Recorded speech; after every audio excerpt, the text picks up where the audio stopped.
What's worse on a resume, job hopping or unexplained employment gaps? Job hopping. The job hopping is a concern for me, especially when the goal is to incite loyalty. They're definitely job hopping. I want somebody that's going to come in. I want somebody that's going to be long-term. Yeah, job hopping spooks hiring managers out big time. And people online are mad about it. Job hopping came up all the time when I was recruiting. I'd say, how about this candidate? They're fully qualified. And if the hiring manager saw that that person had moved jobs frequently, they often gave me the old Randy Jackson, that's a no for me, dog. It's definitely a no for me, dog. I even met with a recruiting leader just the other day, and I asked him if he saw an issue with the green public open to work banner on LinkedIn, totally unprompted. He said, no, that's not too big of a deal. But what really turns hiring managers off is job hopping, which is why I caved in and decided to make this video to illustrate how prevalent of a phenomenon this is and what the heck you can do about it. If you're new here, I'm Madeline Mann. I'm a human resources leader and job search strategist who turns job seekers and job hoppers into job shoppers. You may have seen me in the New York Times, Wall Street Journal, Bloomberg,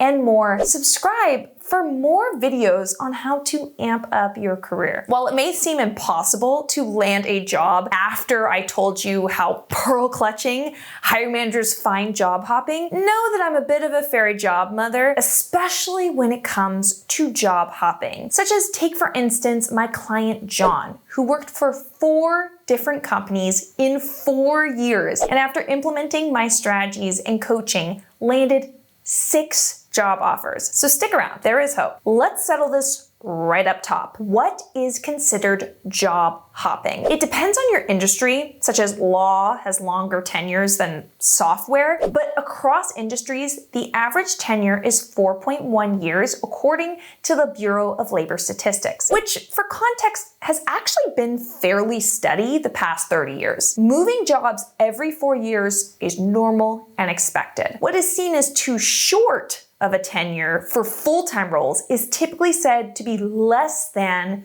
2 years, with under 1 year to be hoppier than an IPA. It's normal to have a few short stints at the beginning of your career, but once you've had a few jobs, the job hop judgments start to set in. There are so many people online telling you you should job hop. My next piece of work advice is that you should strategically job hop. The main reason they promote it is because they found that they were able to get bigger salary increases from moving jobs than from staying put and getting raises. So I started looking at the data. Looking at this Yahoo Money graph from the past 10 years, sometimes moving companies has earned people more, sometimes less. In a 2022 survey from Conference Board, about a third of the 2,600 professionals they survey saw salary increases of at least 30% when switching to new positions. But on the other hand, 27% of respondents were actually making less or the same. But on an individual level, some of these increases are really sizable. I did a deep dive into these creators who have gone viral for the sizable salary jumps they've made from job hopping, such as Jules, a data analyst who charts her salary increases from $20,000 to $76,000. Though when I went to her comments, her job changes don't actually fit my definition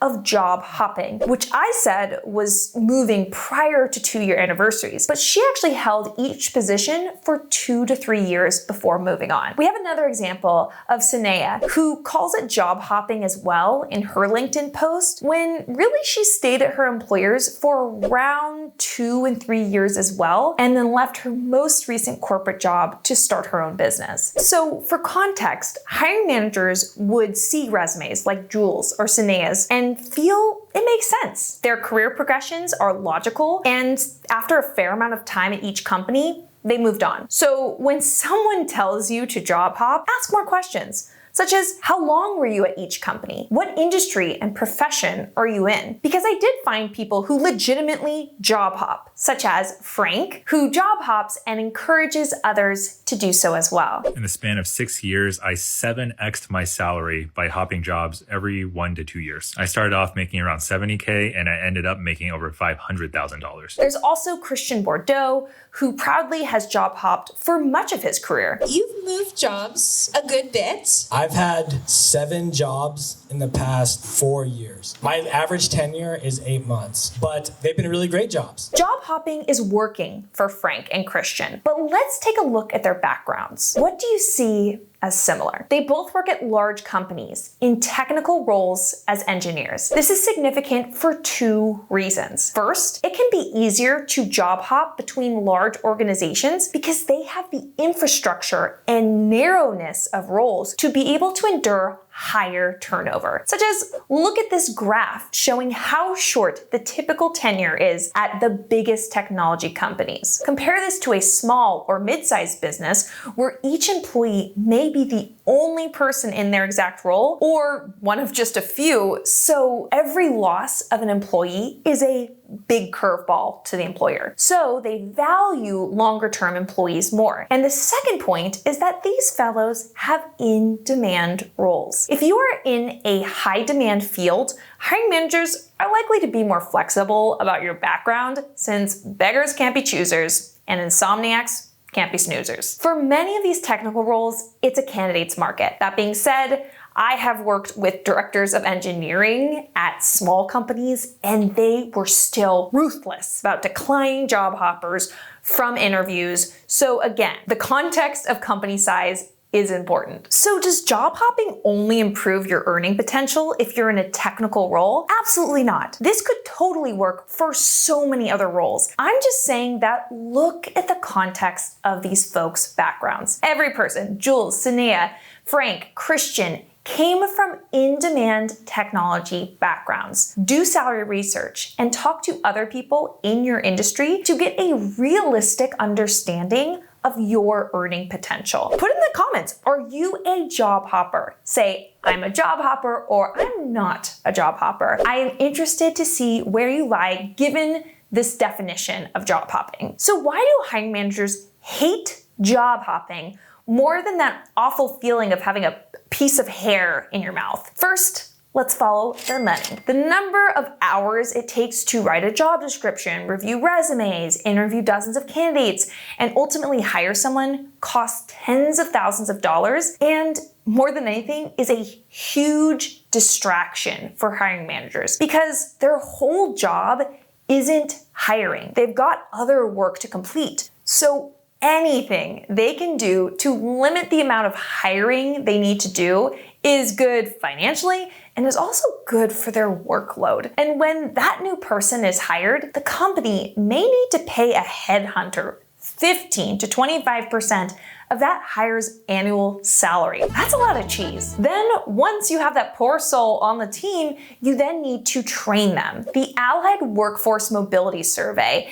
estimates that it takes up to 8 months for a newly hired employee to reach peak productivity. Sure, they are contributing before then, but it takes a long time to learn the company, the products, the industry, build relationships, learn the ins and outs of projects for these skilled corporate roles. Again, the hiring manager is like an overworked single mom of 5. They don't want to have to go through the process of training you from Valentine's Day to Halloween, only for you to be gone by Christmas. When you're a job hopper, hiring managers know that you fit in one of 2 buckets. 1, an opportunistic professional who is looking to climb, or 2, a chronic underperformer who can't seem to hold a job. The scary part is companies can't immediately tell which one you are, a highly in-demand dynamo or someone who's good at interviewing but terrible at working. While they could try to interview you and figure out which one you are, a shortcut is to not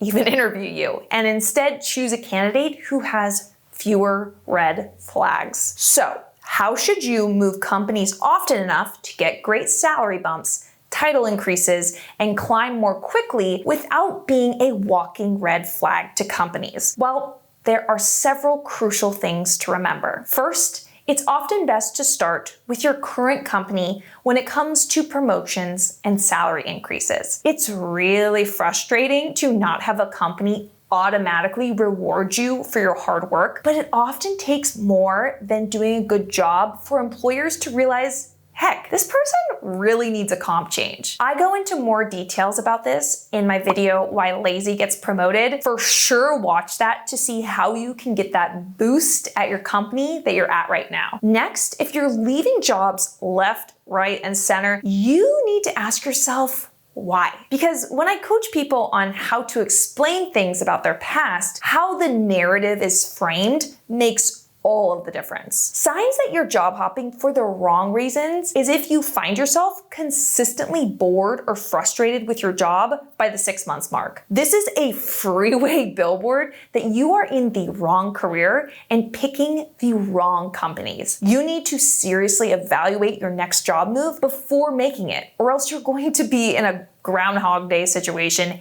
hating your next job just as much. Also, if you're job hopping to several jobs in a row that have the same title, same responsibilities, your resume could start to look like you are a low performer and have no progression in your career. If you do have a not so flattering job hopping past, there are some things you can do, such as you can omit short stint jobs and also clearly delineate when something is a contract role and therefore meant to be short term. You can also explain your career transitions on your resume, because usually your reason for leaving is much more benign than what's made up in the imagination of the hiring manager. And so for more info on this, be sure to attend my resume revamp masterclass for help on how to still get companies interested in your resume. All hope is not lost though, I guarantee it. Then when you get into the interviews, it's all about reducing the risk that interviewers see when hiring you. Even if they give you the interview, your resume will still be making a first impression every time you interview, and the thought that you are a job hopper may be in the back of their mind. I put together a class on how to go job shopping, not hopping, and an important piece of being a job shopper is putting the interviewer at ease and making them hyper confident that you are the right person to do the job. So much so that details like this from your past will pale in comparison. So I will put that class in the comments and the description below. One thing to note is that many of us have had job hops in our past. We picked the wrong job once, or we started one job, but then our former boss contacted us with an opportunity we couldn't refuse, and we left. That's okay. Job hopping just gets a bit dicey when it's a consistent pattern. It's so good to be hanging out with you at the end of this video. Please click a nice little like on the video and subscribe to the channel for more. You've got this Wi-Fi high five.